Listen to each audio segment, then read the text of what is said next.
Buenas tardes, Valentín, Lucía. Muchas gracias por el pasaje de posta. Nos quedamos con la última noticia. Lo que pretende el presidente de Brasil, esclarecer... Y sí. Son 39 kilos para esclarecer, ¿no? Sí, Mucho. sí, Es demasiado. En una valija.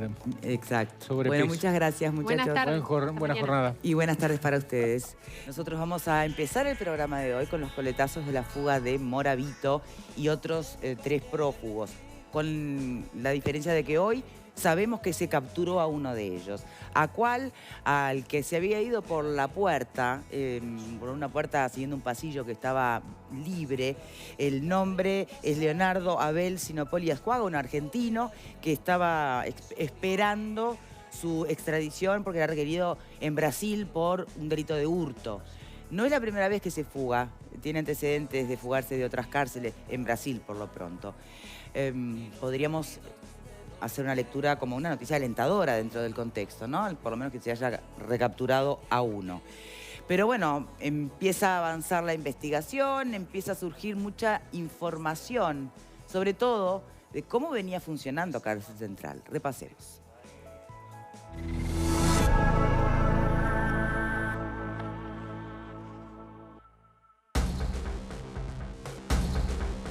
En 2003, el Ministerio del Interior anunció que Cárcel Central dejaría de ser un centro de reclusión VIP para transformarse en un centro de diagnóstico y derivación de procesados.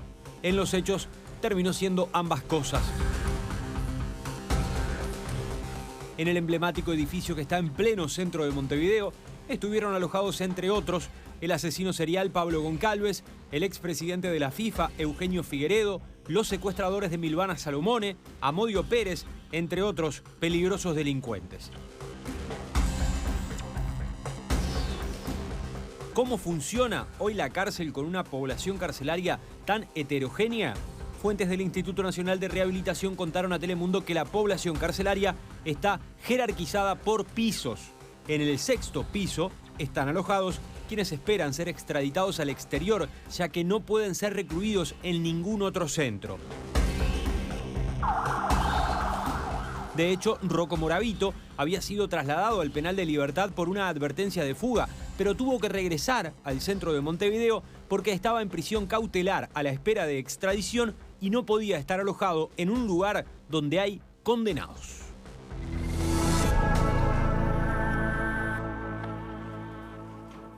Bien, y después más adelante vamos a tener también una telefónica con el doctor Fagundes, colega, Casas, porque plantea una interrogante en torno a cómo visualizar exactamente o tipificar este episodio. ¿Es tan fácil como decir que se trata de una fuga? Bueno, vamos a ver por qué plantea esa duda.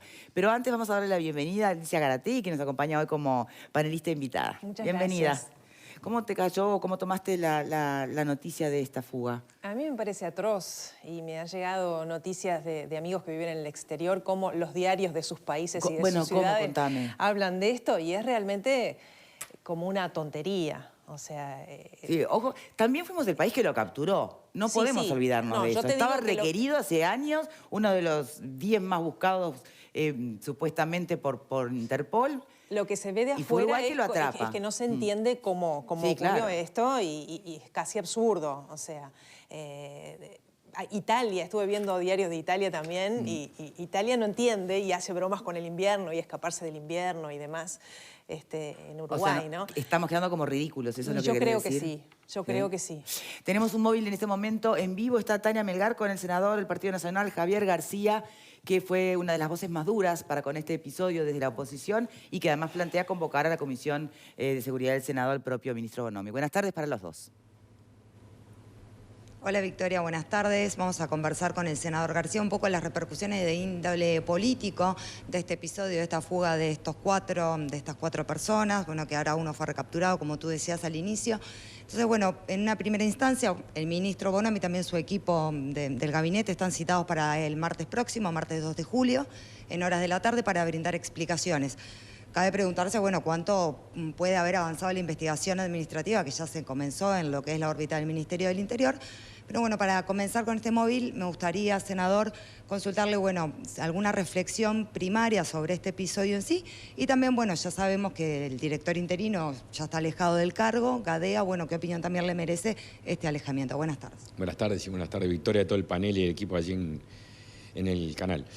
Esto es un enorme papelón nacional e internacional. Es una vergüenza absoluta. ¿Por qué? A ver, estamos frente a uno de los, dicen, 10 mafiosos narcotraficantes más pesados del mundo, que habitualmente cuando se los tiene presos por su enorme poder de compra y de corrupción se los tiene con medidas especiales, salvo en Uruguay. En Uruguay se lo tiene con la celda abierta. No solo con la celda abierta, parece que hay un informe de inteligencia penitenciaria que informa hace un año que se va a escapar. Lo único que le faltó al informe de inteligencia es hacer el plano. ¿Por dónde? Porque se escapó casi que con el guión que escribieron hace un año.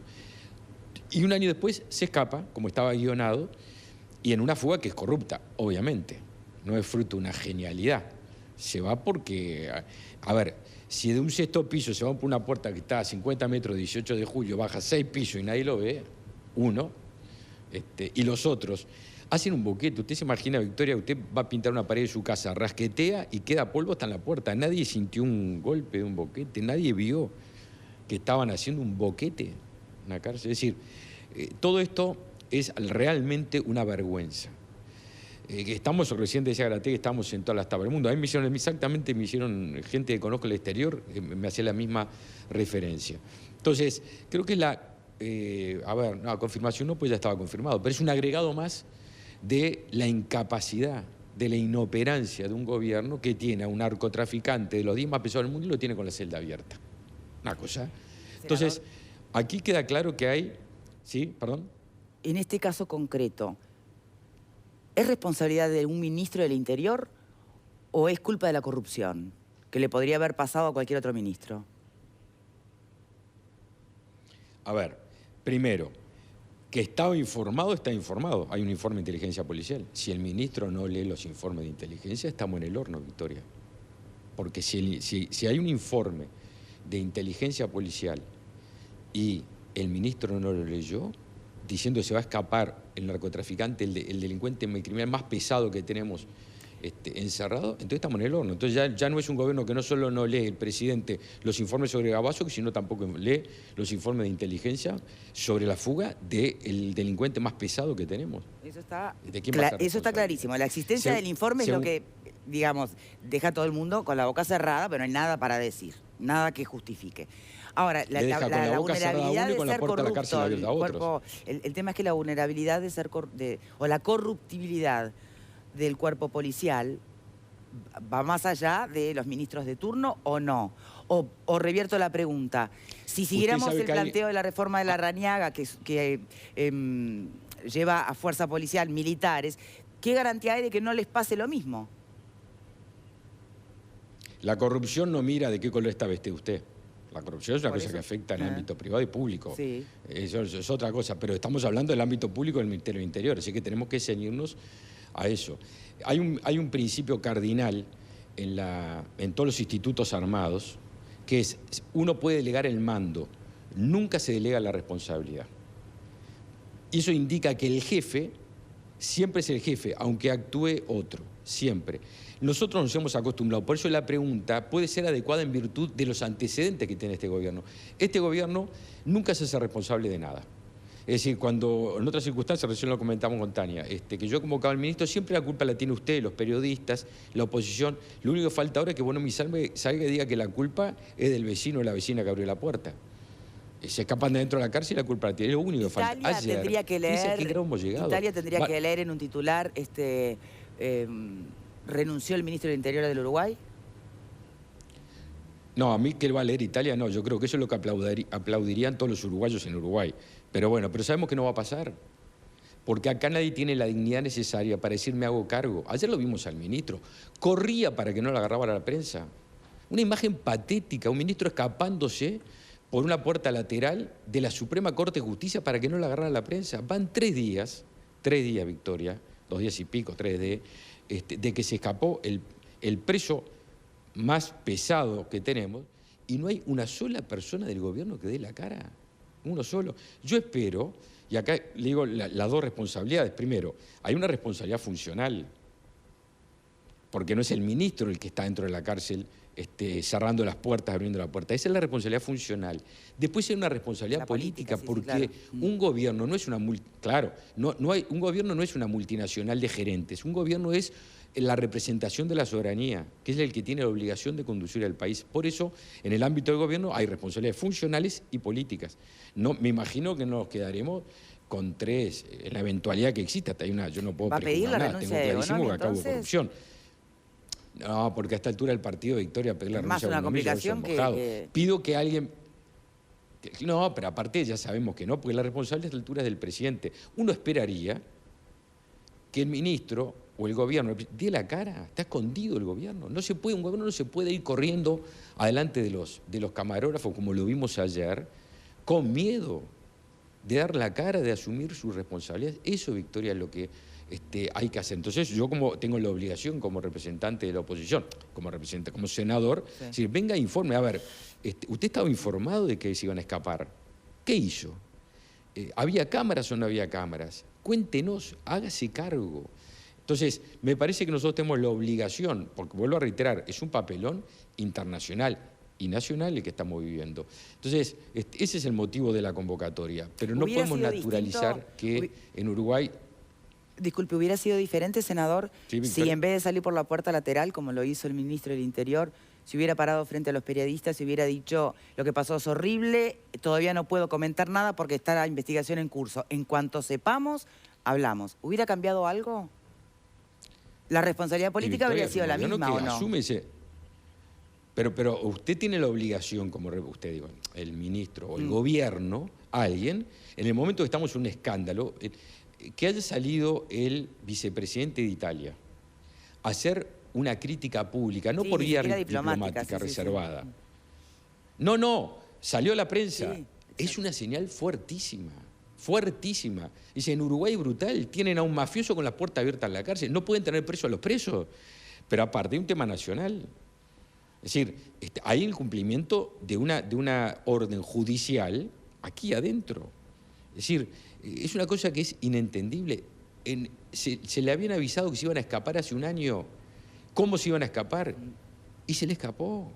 Si a nadie se le ocurrió que un preso de esto tiene mucho dinero para coimear y para corromper. Entonces, lo que nosotros creemos... Bueno, lo del dinero estaba advertido ya en ese informe.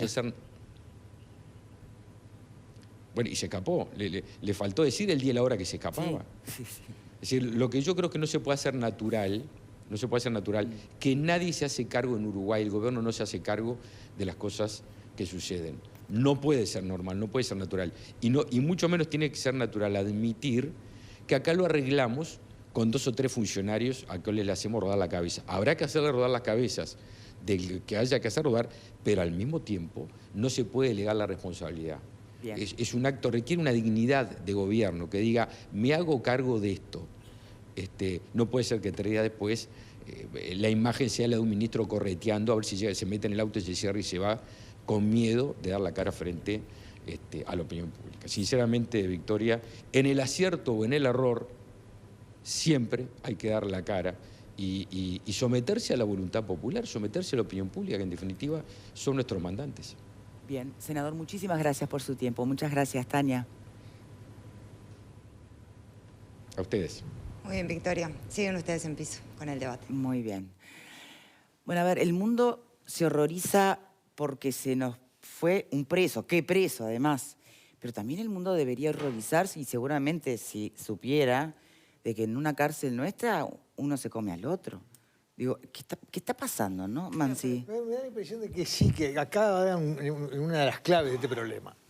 Si este fuera un episodio aislado, más o menos azaroso, una falla ocasional de la Fuerza de Seguridad del Ministerio del Interior del Uruguay, de repente pasaba, yo qué sé, son cosas que le puede pasar a cualquiera. Pero esto no es una circunstancia aislada, una circunstancia azarosa. Esto viene en el marco de una gestión que viene siendo deficitaria no de ahora, de hace muchos años. Es de repente el paradigma del fracaso de los 15 años. Probablemente o educación, es una dura disputa. ¿En qué estamos peor, si en seguridad o en educación? Pero son el paradigma del fracaso de 15 años de gobierno de Frente Amplio y de 10 años de pareja ministerial, de este señor Bonomi, MPP, Tupamaro, y de este señor Vázquez, hermano del presidente, o PR33, estos dos responsables de la seguridad pública en Uruguay, hace 10 años que vienen fracasando sistemáticamente. Eso por un lado, el contexto donde se produce este episodio. Y segundo, señalar que el tema de la seguridad, que es un fracaso evidente, apodíctico del Frente Amplio, toca con las reivindicaciones más caras para la izquierda. Toca con los derechos humanos, está íntimamente implicado con los derechos de todos los ciudadanos, el derecho a la vida, a la integridad física, con los derechos humanos de los presos, donde usted dice, acaba de decir, unos presos se comen a otros o mueren 12 quemados y acá no ha pasado nada. Toca con la integración social, con la marginalidad, porque hay delitos de guante blanco, sí, básicamente las autoridades de gobierno, pero lo que ha crecido exponencialmente ha sido el delito de los más pobres, de los marginales, que se han marginalizado y lumpenizado más en estos 15 años de gobierno de Frente Amplio. Entonces, no es por gusto que estamos reivindicando, reclamando ahora que ruede la cabeza del ministro, que no va a rodar. Es porque viene en un contexto ya muy complicado, muy enturbiado de fracaso de las políticas de seguridad de Frente Amplio. ¿Discrepás, Alfredo García? Sí, pero es que es normal que discrepe con Mansi. Yo creo que sería antinatura no discrepar con Nancy, en mi caso. Yo creo que hay dos errores que me parece fundamental destacar. No comunicar es también una forma de comunicar. Y el Ministerio del Interior realmente comunica muy mal haciendo esto que está haciendo, ¿no? Por el comunicado que largaron con respecto a que renuncia al INR y que se va a investigar, dos párrafos, es ridículo. Por otro lado, lo dijimos ya ayer, estamos en el tercer día que discutimos el tema porque realmente da jugo este tema. Se escapó el Chapo Guzmán, que era más pesado que Moravito. Es decir, acá pensaron que no se podía escapar le erraron como las peras. Este tipo se iba, por supuesto que se iba a escapar. El error fue no poner las medidas de seguridad que implica, entre otras cosas, el cambio de guardia para que no pueda corromper. ¿Que fue error o que fue corrupción? No. El error de la autoridad, el error de la autoridad, que para mí hubo corrupción, no me lo saca nadie. No fue error, se hizo a propósito. No, perdón. No, yo creo que el error es pensar de que no pasa nada acá. Es uno más. Pero insisto, ¿es un error o es a propósito? Yo no creo, ¿a propósito de quién? A propósito, hoy, muchachos, nadie vigila. Tenemos un arreglito. Pero eso es del entorno que está en la cárcel central. No yo sé, no creo. ¿hasta dónde va honestamente, yo discrepo bien de cosas con Bonomi y con Vázquez, pero no creo que ellos estén metidos en la corrupción para que se escape este tipo. Ojo al gol. No mezclemos. Tampoco estoy hablando del ministro de Néstor. No, por la duda, no, porque viste, capaz que aquel salta y estoy hablando del ministro de Néstor. Estamos coincidiendo, García. Yo estoy calladito, yo coincido en todo. Entonces, lo que yo creo está la discrepancia. No, claro. Lo que yo creo, claro, en la discrepancia está bien que está todo mal, todo peor, igual. No, creo que la ¿Pero policía. te parece que es aislado esto o que se puede efectivamente. Tantos presos no se fugan. A mí me da vergüenza que este preso se fugue sin lugar a duda. Pero tantos presos no se escapan todos los días un preso. Pará, tampoco me exageres. No te olvides que en octubre del año pasado se fugó otro preso que estaba formalizado por homicidio y Iribarre, un muchacho joven que tenía 2 delitos de homicidio, rompe una reja, salta 12 metros, cae en el patio, logra acceder a otro lugar. Uniforme. Llega a un lugar de uniforme, se lo pone, rompe una puerta y sale caminando. Sí, cierto. 12 metros de altura saltó, estamos hablando de 3 pisos, no le pasó nada. A mí no me extraña que se haya ido este hombre de ahí. Ni ningún otro. Pasó hace poquito con este hombre. Sí, es verdad. O sea, no me llama la atención, sinceramente. Los presos saben cómo se escaparon los anteriores, ¿no? Estamos casi frente a un género, parece. Sí. Se viene la película de Vitetes con Francella, ahora tenemos a Moravito, este señor que salta los 12 metros, o sea, parece de película. Y a uno le resulta extraño lo de las cámaras, porque a mí me resulta extraño cuando no funcionan en mi edificio y los vecinos armamos una reunión y protestamos a la administradora del edificio porque no funcionan las cámaras en el edificio. Entonces, ¿cómo uno no va a pensar mal cuando no funcionan en Cárcel Central o cuando a Nisman lo matan y no había cámaras funcionando en Argentina? Es inevitable pensarlo. Capaz que no tenemos razón. Ojalá no. Ojalá se hayan roto de casualidad. Habilitado el pero tenemos pensamiento, el derecho a pensarlo, sin duda. Claro. Pero eso no aparece como una excepción. Yo creo que aquí la única excepción es el quién. ¿Quién se fugó? Por eso somos título a nivel mundial. Yo estoy repasando acá una nota que daba el comisionado parlamentario en noviembre del 2018, donde decía que no hay cámaras en las cárceles, solo hay en algunos perímetros carcelarios, en algunas cárceles del interior y en solo un módulo del CONCAR. Entonces ahora nos sorprendemos porque en Cárcel Central no hay cámaras, pero resulta que cuando el comisionado parlamentario hace un informe y dice, señores, así están todas las cárceles uruguayas, algunas mejor, algunas peor, pero esta es la situación. Bien. Entonces, esto es la síntesis de una situación que es general, no es solamente en este caso. Y otro asunto, lo que sucede a nivel de comunicación, que es vergonzoso, viene sucediendo hace muchos años. En cualquier país serio, lo primero que tiene que suceder es una conferencia de prensa. Estamos hablando de un boquete, Unicom habla de un boquete que ayer decía nuestro colega Miguel Chagas que no existió nunca, que en realidad fue una reja removida. Y parecen detalles, pero no son detalles a la hora de manejar informaciones que deberían ser por lo menos precisas. ¿Se lo están tomando en serio? Con responsabilidades. Están tomándose como saben hacerlo, que es evadir los problemas. Y este asunto de la comunicación, de este informe que aparece ahora, nos enteramos que hay un informe, tiene un fin muy específico, que es que ruede la cabeza del medio y termine ahí. Acá lo que se busca es que Gadea sea el chivo expiatorio de toda una cadena que tiene responsabilidades más arriba. Pepe. Hay coincidencia en la gravedad del hecho por parte de todos los actores políticos, incluyendo a Mario Vergara y a Daniel Martínez, que así lo señalaron. Sí, claro, no se olviden que estamos a una semana de internas. ¿no? Exacto. También abre una interna también dentro del Frente Amplio, entre los dichos del senador suplente de Casagrande con Gustavo Leal, y no puede ser calificado de otra manera. Lo que le ocurre a Gadea también es una situación muy compleja, porque ese informe, tengo entendido, llegó por parte de inteligencia al INR cuando él no era el director. Quien estaba como director era el anterior, que renunció por la muerte de un recluso en el CONCAR. Y está quedando, y a mí me parece que está bien que renuncie en un país donde nadie renuncia, o lo renunciaron, eso no lo sé, pero están dejando de lado a un funcionario de primera línea lo que tiene que ver con una investigación administrativa que debe comenzar inmediatamente. Porque también está ese tema, o sea, ¿qué pasó ahí adentro? Bueno, pero que renuncie no significa que no pueda colaborar de alguna manera. Es probable, no lo sé. La situación generada adentro, está claro que hay un tema de plata. Además lo investiga Fiscalía, ya no es solamente un tema administrativo. De hecho. Bueno, tenemos que hacer una pausa, enseguida volvemos y retomamos el debate. Ya venimos.